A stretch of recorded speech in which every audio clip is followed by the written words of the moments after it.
ताली दो चीजों के लिए बजाई जाती है, एक तो कि जल्दी बैठ जाओ, है ना, नहीं बोलूं नहीं बैठ जाऊं तो भी ताली बजा देते हैं। आप सबको बसंत उत्सव की बहुत बहुत शुभकामना।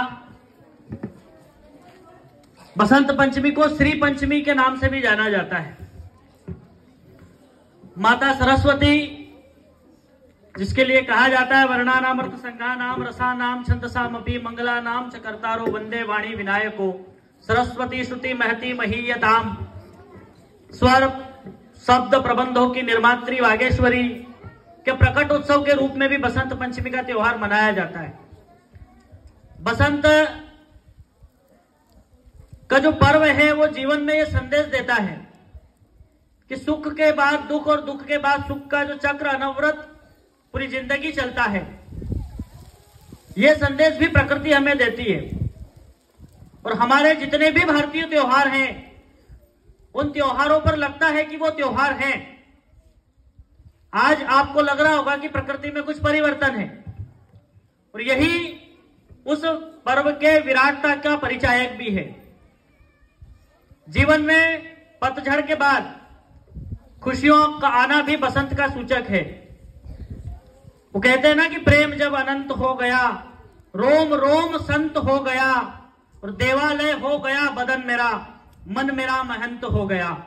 जीवन में जब खुशियां आती है तो वो बसंत को इंगित करती है। और भी अनेक विदेशी त्योहार भी हमारे यहां भी अपने चलन में है।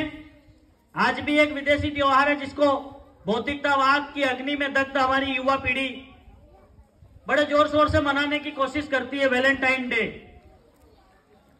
यूरोप का कॉन्सेप्ट है, यूरोप में उसकी जरूरत भी है, मैं ये नहीं मानता कि यूरोप के लिए वो गलत है, लेकिन भारत की संस्कृति में उसकी कोई उपादेयता नहीं है, कोई उपयोगिता नहीं है।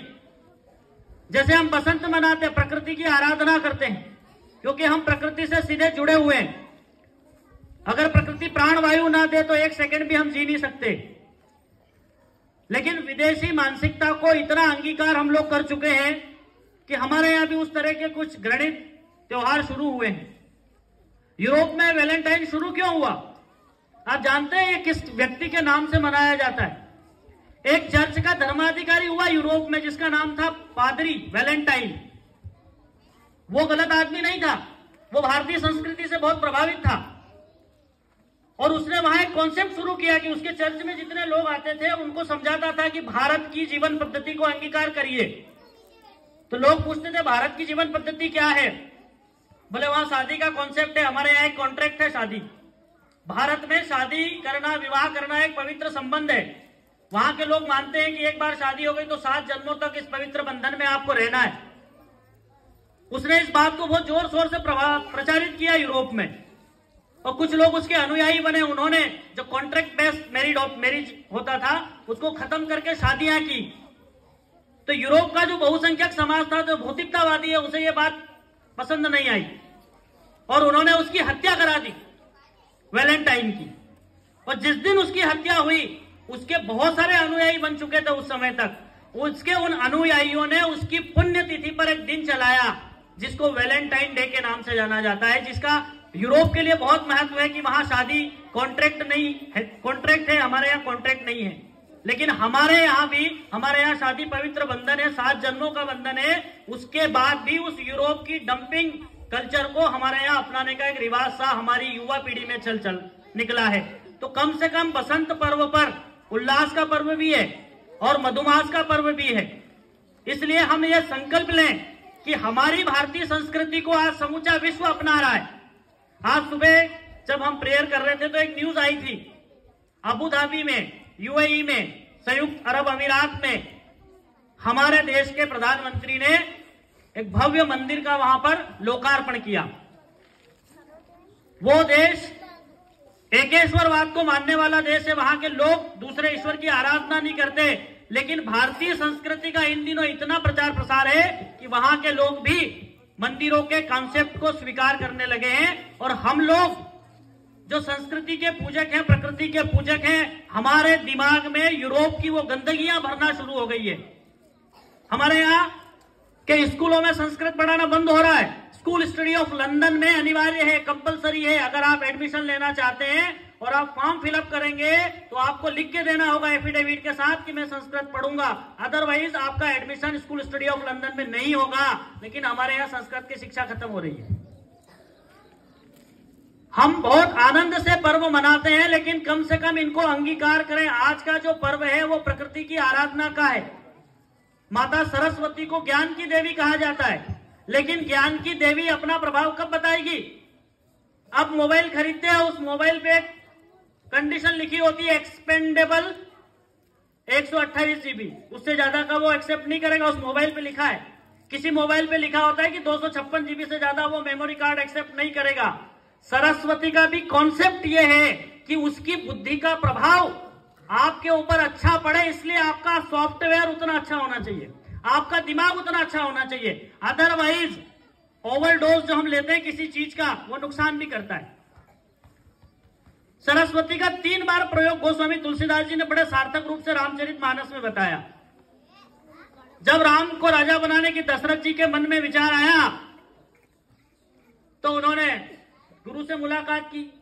उसके पहले एक बार और जब भगवान राम ने कहा मैं अवतार लेने वाला हूं, और कुंभकर्ण और रावण को वरदान देने के लिए ब्रह्मा जी तैयार हो गए, उनकी तपस्या से प्रसन्न हो गए। देवता पहुंच गए सरस्वती माता के पास कि आप हमारा कुछ मदद कीजिए। सरस्वती ने कहा क्या चाहते हो? बोले वो वरदान मांग रहा है कुंभकर्ण, अगर वो खल जीवित रहा और रोज इतना खाएगा तो इस पृथ्वी पर तो खाद्यान्न की समस्या उत्पन्न हो जाएगी। तो क्या करूं? बोले ऐसा कुछ करो कि ये सोता ही रहे। और जैसे ही कुंभकर्ण का नंबर आया तो सरस्वती ने उसकी मति को फेर दिया। कुंभकर्ण मांगने वाला था इंद्रासन, और सरस्वती बैठ गई गले में तो बोल दिया निंद्रासन। 6 महीने तक पड़ा रहता है, एक दिन उठता है, खाता है, फिर 6 महीने के लिए सो जाता है। हमारे ये भी कहते हैं कि वो 6 महीने जागता है, 6 महीने सोता नहीं। 6 महीने में एक ही दिन उठता है, खाता है, और अगले 6 महीने के लिए फिर सो जाता है। अगर वो रोज खाता तो हमको खाने के लाले पड़ जाते। दूसरी बार देवता फिर पहुंचे कि दशरथ जी तो राम को राजा बनाने वाले हैं, राम अगर राजा बन गए अयोध्या के तो कौन जंगल में जाएगा? दक्षिण भारत में जो राक्षसों के उपनिवेशवाद हैं वो बढ़ रहे हैं, वो कैसे खत्म होंगे? फिर देवता पहुंच गए सरस्वती के पास कि आपकी मदद की आवश्यकता है। सरस्वती ने कहा चलिए, परोपकार करना है तो अच्छी बात है। अगली बार उसने मंथरा को निशाना बनाया। नाम मंथरा मंदमती केकई चेरी केरी अजस पिटारू ताही करी गई गिरामती फेरी। उस दासी की बुद्धि को भ्रमित कर दिया सरस्वती ने, और राम के राज्य की बजाय उसने केकई का दिमाग खराब किया, और उसने भरत का राज तिलक मांग लिया, और राम राजा नहीं बने, जंगल के राजा बने और राक्षसों का खात्मा कर दिया। एक बार और सरस्वती का प्रयोग जो आखिरी बार हुआ, मैं बताना चाहता हूं कि सरस्वती काम कब करेगी हमारे ऊपर, क्योंकि अभी आप सोच रहे हो कि सरस्वती कृपा कर देगी, नहीं होगी। भरत जी मनाने चल दिए चित्रकूट भगवान राम को, और लोगों को पता है कि भरत ने अगर एक बार बोल दिया तो राम मना नहीं करेंगे, क्योंकि भरत को बहुत प्रेम करते थे भगवान राम, जिसके लिए गोस्वामी जी ने लिखा है भरत सरिस को राम सने ही जगु जप राम राम जपु जय। भरत के समान राम जी को कौन प्रिय है? पूरा जगत राम जी को जपता है, लेकिन राम जी दिन रात भरत का जाप करते। फिर सरस्वती के पास गए देवता कि भरत जी के कहने पर राम वापस ना आए, ऐसा कुछ करो। इस बार सरस्वती ने हाथ जोड़ लिया। उन्होंने कहा भरत जैसे संत व्यक्ति की बुद्धि को फेर देना मेरे बस की बात नहीं है। कुंभकर्ण कमजोर बुद्धि वाला था, मंथरा और केकई कमजोर बुद्धि वाली थी, तो मैं अपना प्रभाव दिखा सकी। भरत की बुद्धि का बल का अनुमान भी करना मेरी औकात से बाहर है। तो सरस्वती अपना प्रभाव कब दिखाएगी? जब आप उस लेवल तक जाएंगे, जब आप आपका आईक्यू लेवल, जब आप आपकी लर्निंग प्रोसेस और स्टडी के कॉन्सेप्ट को उतना ऊंचा करेंगे। अदरवाइज कभी कभी सरस्वती गले में आ जाए तो जूते भी दिला देती है, जैसे कुंभकर्ण को पड़े, जैसे मंथरा का भरत जी ने घसीट घसीट के मारा बाद में।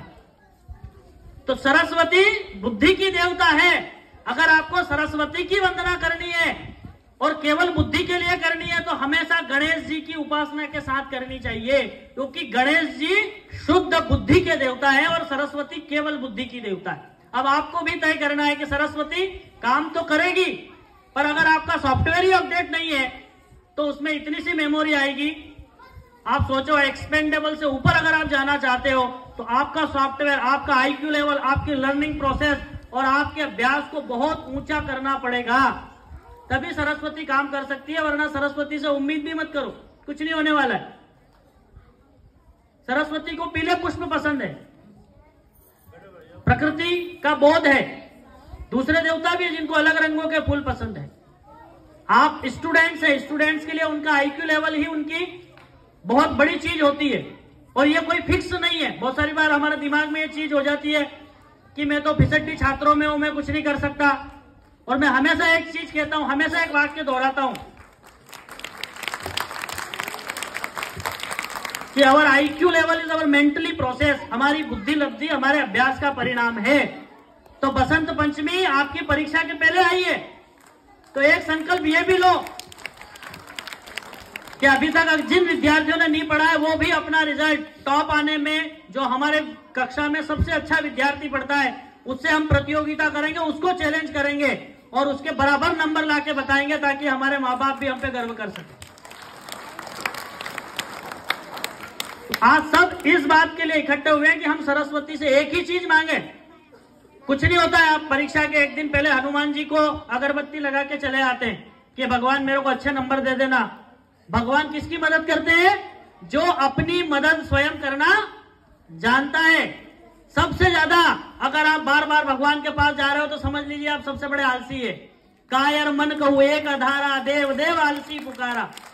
दिन भर भगवान को नंबर 1 का आलसी व्यक्ति याद करता है, क्योंकि वो कुछ करना नहीं चाहता, और करने वाला व्यक्ति अपने सामर्थ्य से, अपने पुरुषार्थ से प्राप्त कर लेगा। इसलिए वो देवता के पास जाता है पॉजिटिव एनर्जी लेने, और देवता को कह के आता है कि मैं अपना काम ईमानदारी से कर रहा हूं, आप अपना काम ईमानदारी से करो, बस इतनी सी बात है।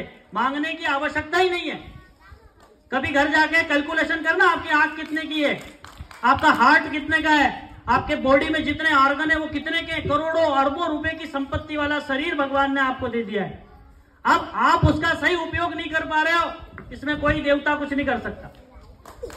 उनका उपयोग आपको करना है, आपकी प्रत्येक कोशिका का उपयोग करना है, आपके मस्तिष्क का पूरा उपयोग। अभी सर ने बताया ना कि आप लर्निंग के लिए जा रहे हैं, परीक्षा आने वाली है, और आप अच्छे नंबर लेके आए, ताकि हम भी, आपके बाकी शिक्षक भी और आपका पूरा परिवार आप पे गर्व करे। एक बार फिर आप सबको बहुत बहुत शुभकामना।